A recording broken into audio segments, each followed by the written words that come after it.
Welcome back. In this demonstration, we're going to talk about finishing our Neo-impressionist portrait. If you remember, we're learning about Neo-impressionism and the idea of visual mixing by placing small dots of color next to each other to create our color. We're influencing the colors differently by placing different colors next to each other. So here on our demonstration, I am just at the end of it now. I've finished my face, I've finished the background, and now I'm going to work on the necklace, the eyes, the final features, and making sure I've got a little bit of implied line within my face. Alright, so getting started here, I fill my palette up and I get a couple different colors ready here. I'm just using this pure yellow to put the kind of gold quality onto the necklace. Whatever extra decorations or details you've put on, you're obviously going to make different colors depending on what you want those to look like.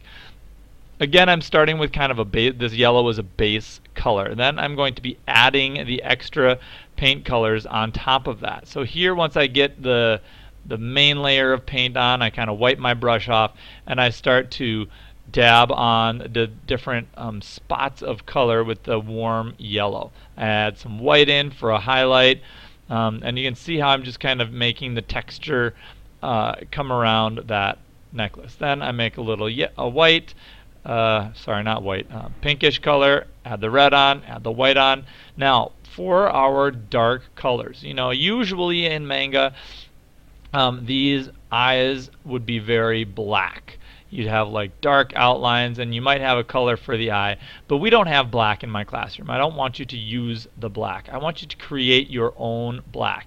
If you look here, I've used the cool red and the warm blue and added them together, and I threw in just a little bit of my yellow to kind of dull the colors out. And you can see as I'm using this dark color, it's not exactly black, it's purple. It's going to harmonize a little bit with this hair because it's got the cool red in it, and it's going to harmonize a little bit with this green because I've got a little bit of the warm blue. I've got a little bit of the warm blue here. The background is purple, some and most of it, so the colors are going to harmonize.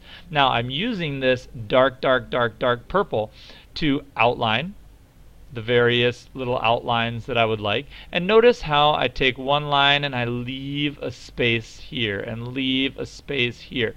That idea is called implied line. Okay, and right there I'm holding my hand out here against my dry paint and bracing my other hand, so I can use it very carefully just to do the exact lines that I want. Alright, I add a little bit of pure blue over the top to get the eyes to look just a little blue if you're looking at the real version. And then I clean my brush off very well and I take pure white paint and I put it in for the highlight and I put it in for the whites of the eye underneath and around to create that kind of glowing, glossy effect to the eyes, which is so characteristic of manga.